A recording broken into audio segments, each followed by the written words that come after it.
Olá, pessoal, mais um Podgat, hoje com a presença do ilustre Dr. Joaquim, proctologista da rede Mário Gatti, trabalha aqui no Hospital Mário Gatti, e nós vamos falar de um assunto muito pertinente à saúde da população em geral, que são as hemorroidas, ou doença hemorroidária, né, Joaquim? Sim, é isso aí. Você é médico proctologista aqui no Mário Gatti desde quando? Eu sou médico da Prefeitura de Campinas há 29 anos e já estou no Mário Gatti há 20 anos como proctologista. Tem muita história para contar, Tem então. bastante história para contar. E muito caso de hemorroida tratado aqui? Sim, muitos, já está na ordem de algumas centenas já, né? Mesmo? São bastante casos operados, bastante cuidados também, né? Que não são só operados, porque a doença hemorroidária também é de tratamento clínico, né?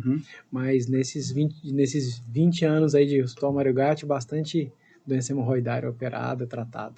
O que chama doença hemorroidária, popularmente chamada de hemorroida?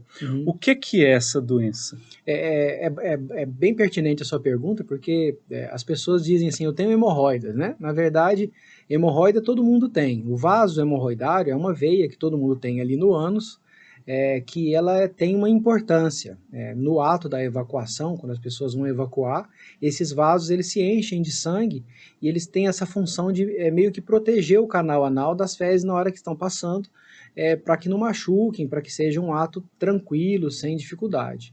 A doença hemorroidária é quando essas veias se dilatam, né, elas vão se enchendo de sangue e não retornam à posição normal delas, e com isso aquelas veias dilatadas vão causar alguns desconfortos.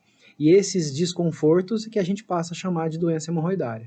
Então essas veias têm uma função no dia a dia, né, e acabam se tornando doentes em algum momento. Num percentual da população que devo dizer que é um percentual grande, né? Talvez a doença hemorroidária seja uma das doenças mais comuns do ser humano. Na evolução do ser humano, há quem diga que foi no momento que o homem passou a andar de pé, por um gradiente de gravidade, né, de pressão, as veias do ânus passaram a se dilatar com mais facilidade, assim como as varizes das pernas, né? Apesar das veias hemorroidárias não terem a mesma forma de dilatar que as varizes das pernas, mas é uma evolução praticamente parecida, né? Então, em resumo, veias doentes dilatadas na região anal. Exatamente, uma veia dilatada causando algum desconforto. Algumas pessoas podem até ter doença hemorroidária e você quer saber que tem. Elas podem ter ali um certo grau de dilatação, passar a vida inteira tendo aquilo e aquilo não repercutir sobre a qualidade de vida e causar nenhum desconforto. E não necessariamente necessitar de tratamento também. Exatamente. Muitas vezes, somente o fato de você ter um intestino que funcione bem, você já está, de certa forma, protegendo de ter uma evolução dessas veias dilatadas no ânus. Joaquim, você me disse que é uma doença muito prevalente. Sim. Qual é a população mais atingida? Existe algum grupo populacional que tem mais hemorroida em relação a outros? Rodrigo, acima dos 40 anos, se a gente fizesse o exame interno em todas as pessoas, a gente ia ter um número bem alto que a gente acha que gira em torno de 30% da população, em cada 3 pessoas tem algum grau de dilatação ali. Mas ele o grupo mais frequentemente acometido são as mulheres, principalmente as mulheres constipadas, né? Os constipados, em geral, as pessoas que têm dificuldade de evacuar, que ficam vários dias sem evacuar, têm mais doença hemorroidária. E o fato das mulheres serem mais constipadas do que os homens, acabam acarretando que as mulheres constipadas são um grupo mais acometido da doença hemorroidária. E a mulher ainda tem o fator de gestação, às vezes, né, como fator de risco? Muitas vezes, durante a gestação, a mulher, além de ter o fator compressão do neném, que está ali na pelve, comprimindo os vasos da pelve, a mulher, às vezes, fica mais constipada durante a gravidez. Então, esse fator pressão do útero, né, do neném ali na pelve, mais a constipação, não é incomum você ter mulheres que falam assim, olha, eu passei a ter hemorroida durante a minha gravidez. Então, isso é muito comum. Não necessariamente isso reduz, desaparece depois da gravidez. Muitas vezes até continua, mas o fator gravidez é um fator importante. Um fator de risco também. Um fator de risco. Eu, por exemplo, passei dos 40 já, quase nos 50, mais obeso. Homem geralmente não tem constipação, mas essa obesidade, fator idade pode também afetar o grupo etário e com as mesmas características físicas que a minha? O ganho de peso, né, a obesidade, ela vem junto com outros fatores de risco, né? Então, muitas vezes você também é sedentário, não faz uma atividade física. O sedentarismo, que é um fator que aumenta a chance de você ter um intestino mais preso ou uma irregularidade intestinal. A gente costuma dizer assim, o intestino funciona bem baseado numa tríade. A primeira delas é a ingesta boa de alimentos ricos em verduras, em frutas, uma alimentação saudável. O segundo fator é a ingesta de líquido. Não adianta você ingerir uma grande quantidade de líquido se você não ingere uma quantidade de fibras e não ingere líquido. E o terceiro fator é a atividade física. É difícil você ter um atleta de intestino preso. Então, o estar acima do peso, às vezes está um pouquinho sedentário, indiretamente você também vai ter algum problema intestinal que pode indiretamente também causar doença hemorroidária. Então, eu, teoricamente, posso ser um fator de risco. Você pode ter um fator de risco associado. Você falou uma coisa que eu, como médico, tinha uma outra impressão, mas você falou que quando o homem se tornou bípede, ele tem essa teoria de uma maior pressão nos vasos, nas veias da região anal. Sim. E o fato de ficar muito tempo no vaso sanitário, sentado, muito Sim, tempo no vaso sim. sanitário. Vamos chamar de engurgitamento. Esse momento que as veias, de forma natural, elas têm que se dilatar para que você tenha uma evacuação tranquila, é importante, o ato da evacuação ele envolve uma sequência de atos, né? Você primeiro tem que ter o reflexo, que é a vontade de ir no banheiro. Você está num local adequado, daí um dos motivos que as mulheres são mais constipadas que os homens têm mais facilidade de ir em qualquer lugar para evacuar, as mulheres já têm mais restrição, né? Você procurar um lugar para evacuar. O vaso sanitário que a gente tem nos dias de hoje, ele é higiênico, mas ele não oferece uma posição adequada. O ideal seria que todos nós evacuássemos de cócoras, né? Mas a gente não tem condições de higiene para evacuar de cócoras. E o ato da evacuação, o ideal é que você fique naquela posição, tenha vontade, faça aquele esforço mínimo para evacuar e já levante, né? O jornal, a revista e atualmente o celular faz com que as pessoas vão para o vaso sanitário muitas vezes sem estar com vontade, sem um reflexo, que o ideal é que você tenha um reflexo, vão para o vaso que já não é a posição mais adequada e ficam ali no celular. Mesmo após evacuar, muitas vezes não se levantam. Então o fato de ficar naquela posição, você fica com aquele períneo ali com os vasos engurgitados, forçando os vasos. Isso pode prejudicar a longo prazo o aparecimento ou a piora de quem já tem doença hemorroidária, né? Para algumas pessoas a gente orienta até, além de aproveitar o ato da evacuação, levar um banquinho para deixar junto ao vaso sanitário, para que a pessoa deixe o joelho mais alto que a pelve, né? Para conseguir ter uma posição até mais parecida com a posição de cócoras. Então, ficar no banheiro, resumidamente, ficar no banheiro muito tempo e levar o celular não é uma boa medida. Não é uma boa. E aquelas pessoas que exageram isso é uma dúvida que eu tirei do Google, exageram na higiene anal com papel higiênico, esse trauma do próprio papel. Na verdade, Rodrigo, nós proctologistas costumamos dizer que o papel higiênico não serve para limpar nem óculos. Então não adianta a pessoa falar assim, não, doutor, mas eu uso o papel dupla folha, perfumado, de qualidade boa. Papel higiênico não foi feito para limpar o ânus. A boa higiene anal é feita com água. Com água. De uma geração para cá, né, nossos pais usavam o bidê. O bidê, né? Hoje a gente não tem mais o bidê, mas nós temos as duchinhas higiênicas, que substituem muito bem o bidê. Ou aproveitar o ato da evacuação e já ir para o banheiro, tomar banho, né? Esse é o melhor. Eventualmente, as pessoas trabalham, as pessoas às vezes precisam ir ao banheiro fora de casa. Eventualmente, o lenço umedecido, ele é uma condição, vamos dizer assim, menos pior do que o papel higiênico. Mas o trauma constante e repetido do papel higiênico é um dos fatores, junto com a constipação intestinal, que aumenta a chance da hemorroida piorar, né? Você desenvolver uma doença hemorroidária. Então, papel higiênico, de preferência, não. E a hemorroida pode ser interna, externa, aparente, a pessoa pode sentir, às vezes até ver, ou interna também. Esses pacientes que têm hemorroida interna, eles podem ter sinais e sintomas também da doença? O principal sintoma da hemorroida interna, Rodrigo, é o sangramento. É a pessoa que eventualmente vai evacuar e fala assim, nossa, de vez em quando minhas fezes estão mais ressecadas, quando eu faço um esforço um pouco maior, ou até mesmo quando tem um quadro de uma diarreia, eu noto que sangra. Sangra na limpeza, pinga no vaso, ou às vezes vê um sangue misturado às fezes. É um sangue mais vivo. Essa é a primeira manifestação de uma hemorroida interna. Com o passar do tempo, a piora dessa manifestação, que são os graus da doença hemorroidária, ela pode começar a notar que algo se exterioriza e depois retorna, que a gente chama de uma hemorroida grau 2. E até chegar o momento que algumas pessoas chegam até contando pra gente, olha, eu depois que evacuo, eu preciso deitar de lado, eu preciso procurar uma posição confortável e com a mão reduzir, colocar para dentro a minha hemorroida.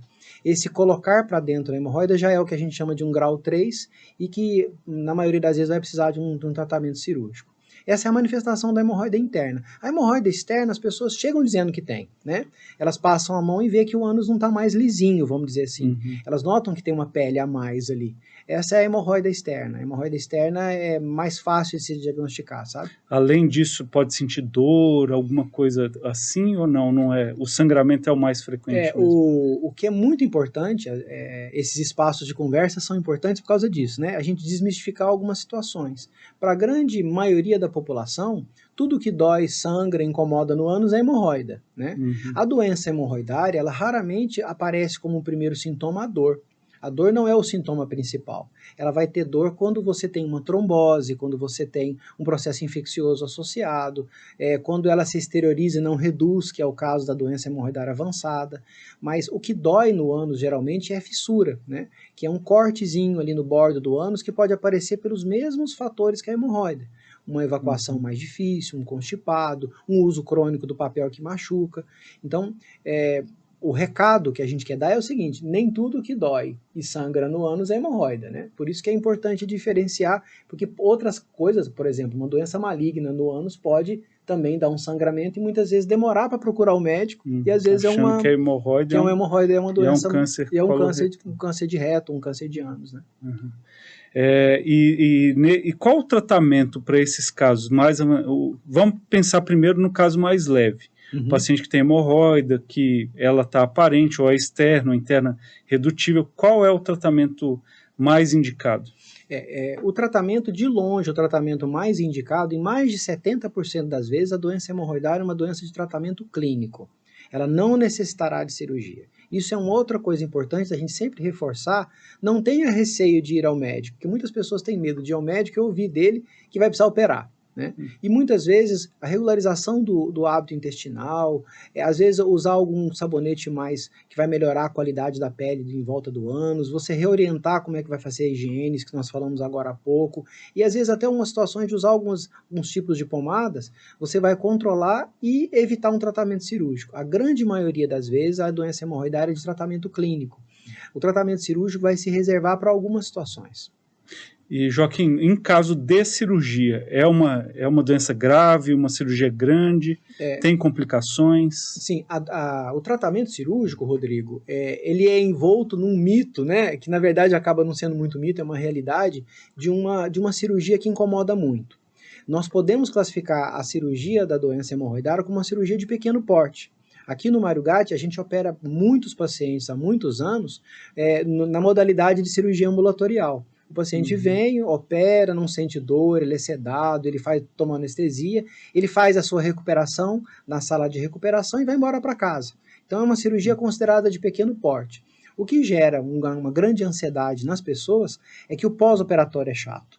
A gente se cerca de recursos como analgésicos, anti-inflamatórios, a gente procura fazer com que o paciente tenha o máximo de conforto possível, mas sim, é uma realidade. O pós-operatório tem alguns dias de dor e desconforto, principalmente nas primeiras evacuações. Talvez se fosse comparar com a área que eu trabalho mais próximo, é igual a cirurgia de amígdala, né, que você opera, fica uma região mais cruenta, digamos assim, Sim. E o órgão ainda em função, porque não vai deixar de evacuar. Exatamente. Com a ferida operatória presente. Você não vai deixar de engolir, não vai deixar de comer, exatamente, né? E vai sentir o desconforto. Isso, apesar da cirurgia não ser tão grande, ela é bastante desconfortável. E um dos principais erros no pós-operatório de doença hemorroidária, que é o que a gente mais fala para os nossos pacientes aqui no Mário Gatti, é que ele não pode deixar de evacuar. E existe um conceito entre as pessoas que se eu estou operado, talvez eu tenha que comer uma comidinha leve, não tenha que ir ao banheiro, mas quanto mais cedo o paciente for ao banheiro evacuar depois da cirurgia, menos ele vai sofrer. Quanto mais pastosa as fezes estiverem, quanto mais facilidade ele tiver para evacuar, menos ele vai reclamar do pós-operatório. Alguns pacientes falam, doutor, todo mundo me meteu medo nesse pós-operatório, mas eu estou tranquilo, eu consegui o banheiro logo, quase não tomei analgésico. Então, a dor, né, na verdade, a dor, você sabe disso na sua especialidade, a dor é algo muito particular de cada pessoa, né? Você tem, a forma como a pessoa lida com a dor é muito única, né? E nesse caso, então, operou, recupera em casa, se houve muito, eu acho que não é do pós-operatório imediato, mas sim tratamento clínico, banho de assento, que é uma palavra popularmente muito conhecida, né? Tem hemorroida, faço banho de assento. O que seria isso? O banho de assento nada mais é do que você fazer a imersão da sua nádega, você se sentar num vasilhame que você consiga caber dentro daquele vasilhame e ele seja cheio de água quente, né? Água, eu costumo dizer, aquela temperatura de que se dá banho em nenê, né? É a mesma temperatura que você testa para dar banho no bebê, é aquela temperatura que você faz o banho de assento. O banho de assento não é o chuveirinho quente, não é a compressa quente, o banho de assento é uma imersão que você faz. A gente ensina para os nossos residentes, fala para os nossos pacientes que se você tivesse que escolher uma coisa no pós-operatório, olha, eu vou escolher uma coisa só que o paciente vai ter que fazer, entre analgésico, anti-inflamatório, laxante, pomada, o mais importante seria o banho de assento. E é o que as pessoas mais erram, né? Elas deixam de fazer o banho de assento. Você pergunta, você orienta, deixa por escrito, e talvez elas tenham uma dificuldade de compreender que o que é simples, basta ter uma bacia que você consiga sentar dentro. Hoje, já tem disponível no mercado, o custo é bem baixo, uns adaptadores do vaso sanitário, que você consegue colocar no vaso, colocar água e consegue se sentar. Né? Muito mais prático, muito mais fácil. Tem algumas pessoas, às vezes pelo tamanho, pela idade, as pessoas com mais idade às vezes não têm tanta facilidade de se agachar no chão, isso facilita. Mas sem dúvida o banho de assento, e não precisa pôr nada, né? Que as pessoas têm a tendência de querer colocar alguma coisa na água, né? Algum produto na água para ajudar. Basta a água quente, limpa, né? Basta depois do banho de assento, ao ir ao banheiro, lavar o ânus com sabonete neutro, né? Um sabonete normal, mas é algo muito simples de ser feito. Uma dúvida minha, como funciona, como médico eu não sei, como funciona o efeito fisiológico do banho de assento? Ele esquenta, aumenta, melhora o fluxo? O que mais dói, Rodrigo, no pós-operatório é o espasmo da musculatura anal.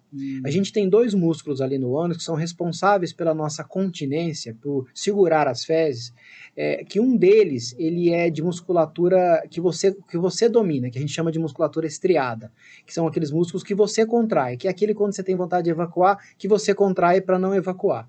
E tem um outro que ele não é o nosso controle, que chama músculo interno do ânus. Essa musculatura interna do ânus você não controla, e no pós-operatório ele entra em espasmo.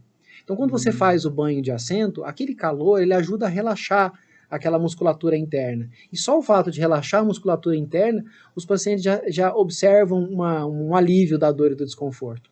Tanto que eles falam assim, doutora, a minha vontade é que eu tenha ficar dentro daquela água quente, porque aquilo lá vai dar o alívio, né? Então é por um relaxamento da musculatura. Bacana, não imaginava isso. Sim. E se ouve muito, né, da população em geral, o banho de assento. Sim. Tá? Muito bom. Muitas dúvidas retiradas, tenho certeza que boa parte da população vai se beneficiar muito dessas informações. Você tem mais alguma coisa para falar sobre hemorroida, Joaquim? Algo muito importante? Assim, eu queria falar assim que a gente mais importante que a doença hemorroidária, que é uma doença benigna, por mais que ela incomode, é que as pessoas procurem fazer prevenção das doenças, né? A doença hemorroidária é uma doença benigna, eu costumo dizer que raramente as pessoas vão morrer de uma doença hemorroidária. É uma doença que raramente a gente tem pacientes que chegam a ter anemia por sangramento crônico.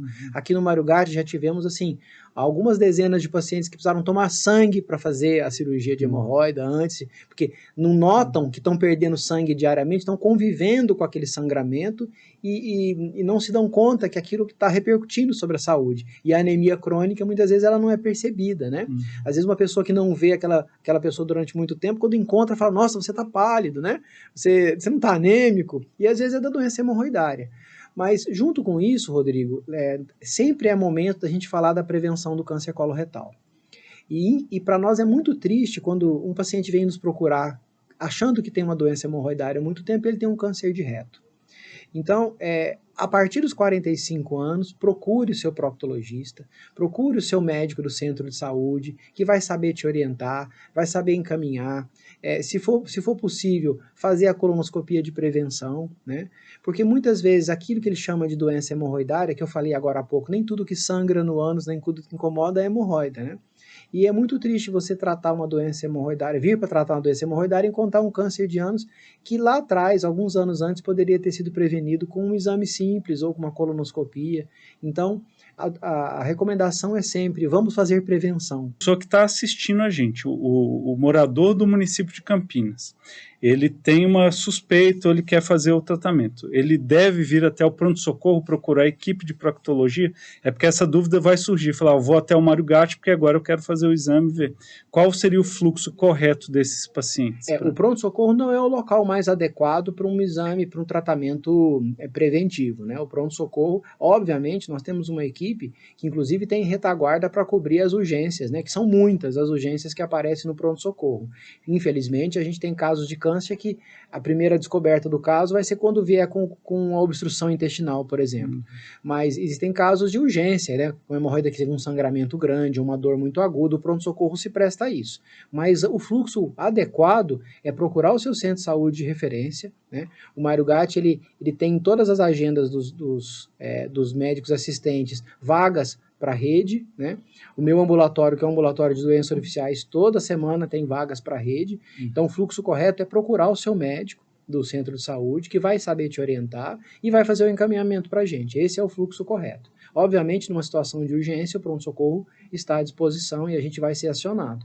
Mas o fluxo correto é através da rede. Isso aí. Muitíssimo obrigado. Eu que agradeço a oportunidade. Posso dizer mais uma vez que a todo podcast eu acabo aprendendo um pouco mais da minha profissão também. Nós agradecemos por essa iniciativa, né? Porque poder falar com a população e com a facilidade que você tem para esse bate-papo é muito bom. Que isso sirva para todos, né? Como prevenção, você chamou a atenção. Exercício físico, dieta adequada e qualidade de vida, né? Exatamente. É bom para tudo, né, Rodrigo? Todas as doenças. É bom para tudo. A gente parece que a gente combina entre os médicos falar a mesma coisa. Mas se vier um cirurgião de cabeça e pescoço, de gastrocirurgião, vascular, vai falar tudo a mesma coisa. Qualidade de vida, dieta saudável, esse é o caminho. Obrigado. Eu que agradeço. Até a próxima. Até a próxima. Tchau, gente. Até o próximo Podgatti. Muito obrigado. Rede Mário Gatti. Compromisso com a saúde e educação.